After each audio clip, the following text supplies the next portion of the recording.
Have you ever bumped up against any situation where you delete any Instagram photos or videos on an iPhone or iPad by accident? If that's the case, how can you recover deleted Instagram photos on iPhone? Here we discuss some emergency measures to help bring your deleted IG pictures back. Number 1. How to recover deleted Instagram photos from iPhone directly. Open Instagram and go to your profile.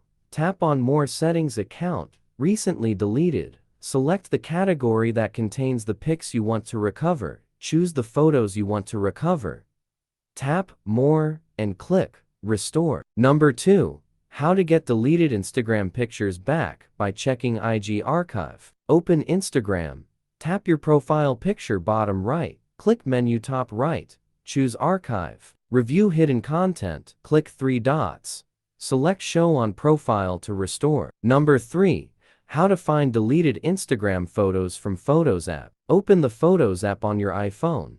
Tap Albums, Recently Deleted. Touch Select, and choose the items you want to recover. Tap Recover Photos to fetch the deleted Instagram photos. Number 4. How to recover deleted Instagram pictures on iPhone with Google Photos. If you lost your Instagram photos and videos, you could restore them from the backup Google Photos as long as you have previously uploaded the pictures to the photos. Number 5. How to recover deleted Instagram photos on iPhone without backup. Is it possible to recover deleted IG photos on the iPhone without backup? iPhone Data Recovery makes all this possible. As a professional tool for iOS data recovery, this program can readily restore your iPhone content.